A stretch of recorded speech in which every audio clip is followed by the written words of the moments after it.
Kingdom Hearts 2 is a pretty incredible game. Most would regard this as the best out of the entire Kingdom Hearts series. And nowadays, the most accessible version of this is the one that can be found within 1.5 and 2.5 HD Remix. This is a pretty basic remaster though. Not knocking it, it's still a perfectly fine way to be able to play the older Kingdom Hearts games, and especially KH2. But it is a little bit unfortunate that Square Enix didn't apply additional quality of life improvements and features. A couple of years ago, I showcased what I would describe as being the most essential Kingdom Hearts 2 mod there is, and back then it was known as Kingdom Hearts Refixed. Developed by TopazTK, this seeks to add in all of those things that truly should have been there a part of the HD Remix version into Kingdom Hearts 2 and even some of the other older Kingdom Hearts games. Over the past couple of years, development has continued on this mod, and it's now basically in a position where it is this incredible, even more essential mod for looking at mainly Kingdom Hearts 2, as that's what Topaz has pretty much focused on when it comes to what is now known as Kingdom Hearts Refined. Because the most recent version of Refined was released a few weeks ago, I wanted to take the time to revisit this mod to display exactly how it changes KH2 for the better. Keep in mind, this is not an overhaul mod. This is trying to retain the original Kingdom Hearts 2 experience, but as the name of the mod suggests, refine an experience that is already so good as is. Multi-language voice acting is now an option that can be selected from the config menu. This supports Japanese, Spanish, French, and German. 敵に回すとたまんねえなこいつら。反省したか？いや、俺強いから。 You can now switch between the remastered or original PlayStation 2 soundtrack. This is absolutely commonplace for a lot of remasters, and it's so disappointing that this isn't a standard option for HD Remix.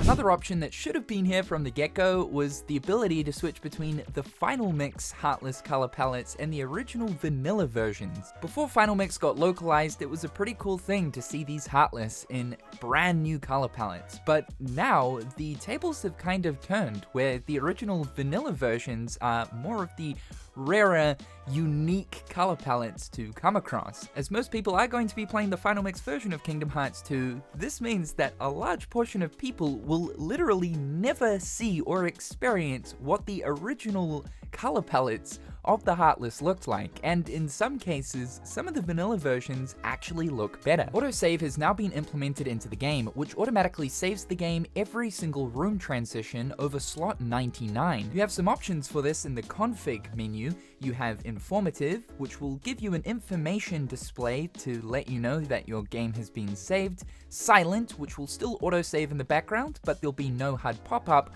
or of course, disabled. This is another thing that Square Enix really should have implemented, and it's great that it's here, but I have to say that for my experience, autosave just refused to work. Even after allowing exceptions and disabling my antivirus, every single workaround just failed to enable autosave. I would get the failed info pop-up every single time. So the success of autosave actually working for the Refined mod will vary from person to person, but keep in mind that if you are one of the unlucky few where autosave just refuses to work, don't worry, Refined is constantly being updated by Topaz and his friends. There's a new option in the config menu to only display controller button prompts. So if this is enabled and you use mouse and keyboard, the controller button prompts for the UI will remain. You'll have a bunch of new options to configure when you start a new game. You'll run through all of the previously mentioned features, like the remastered or original soundtrack, vanilla or final mix Heartless color palettes, but there is also a new option here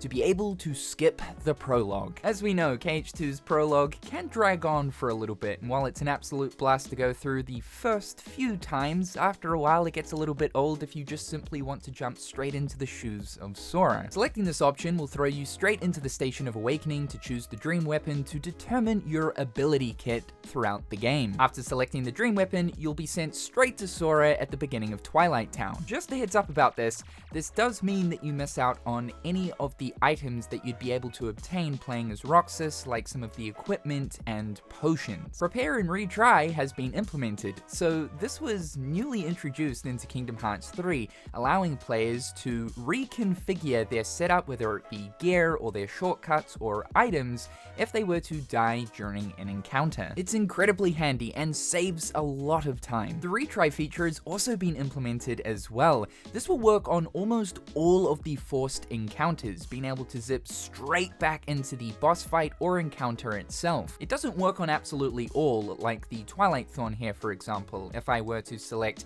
retry, I'll still be sent to the very beginning of the Station of Awakening, as I would normally if I were to die during this fight. But again, this is a great implementation to save time. Cutscene frame rate has been unlocked from 30 frames per second to 60 frames per second, and this is not just applied to Kingdom Hearts 2, but all of the older Kingdom Hearts games as well.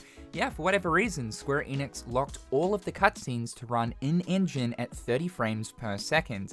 This is likely to avoid any kinks or oddities that would happen with the cutscenes themselves when running at a higher frame rate, as originally these cutscenes were developed with 30 FPS in mind. But honestly, most of them all work absolutely fine at 60 frames, and it's so cool to see some of these really cool instances here running at a higher, smoother frame rate. Just like Kingdom Hearts 3, there are now shortcut sets that you can toggle between in real time while you're playing the game by holding down L1 and pressing up or down on the D-pad. You can set up all three of these shortcut menus however you like via the customized menu and switch between them with R1 and L1. So if you wanted one shortcut menu dedicated to items, go hard. And additionally, drive forms can even be added into shortcuts now. Also, once a drive form has been acquired, it will now appear in the stock portion of the inventory. Another great Kingdom Hearts 3 idea that's been implemented here is the ability to reorganize your magic menu from the command menu. Now you can fine-tune exactly how you want your spells to be laid out within the magic command menu. This can be done by holding down R2 and using the D-pad over the selected magic to reorganize it. This can be super handy for having a magic right at the top of the command menu that you don't so much want to take up a shortcut slot. There's now an absent silhouette orb that appears after you've defeated Sephiroth so that you're able to refight him. This is a mod that's existed for quite a while, and it's great to see that it's been re-implemented here into Refined. I love the custom absent silhouette orb for Sephiroth, along with the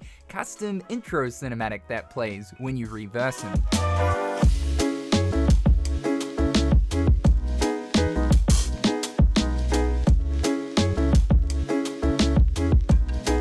A warp point has been added into the Garden of Assemblage to instantly be able to teleport to this area straight from the world map, along with even a save point. It's super unusual that Square Enix didn't put a save point in this location, considering that players would be spending a lot of time here fighting Organization 13, so it's great to see this finally happen. You may have noticed that Sora's crown now appears on the heads-up display for its character portrait, and this is applied for bronze, silver, and gold. Most people should know that you can switch between the classic command menu or the world-specific one within the config menu, but there's a third option now to select a quadratin themed one.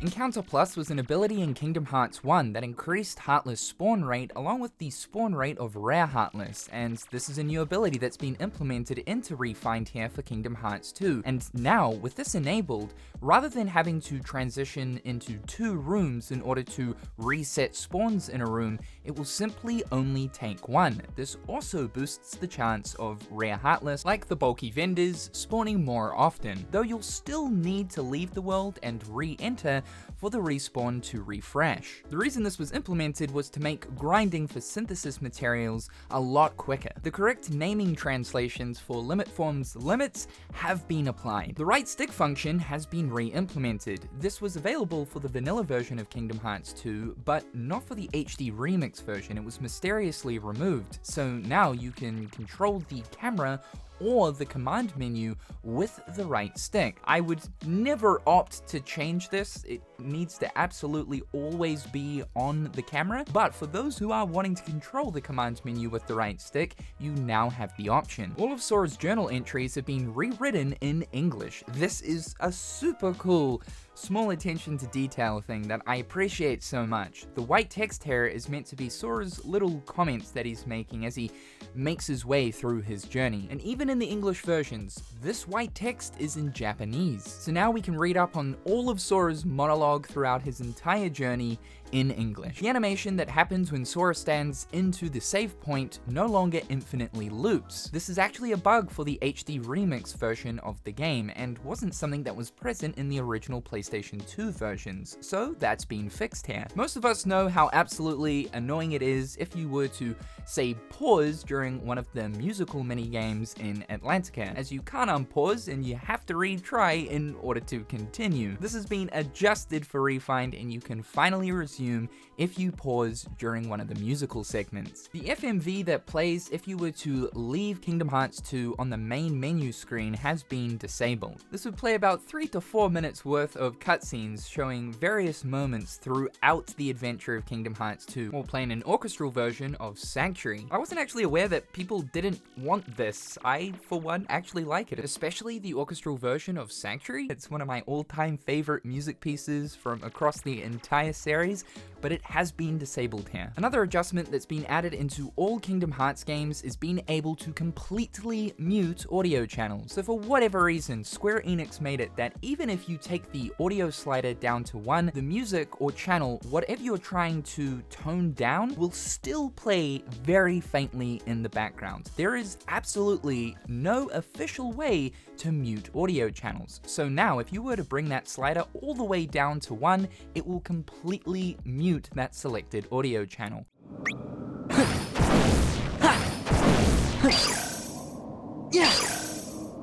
Gather!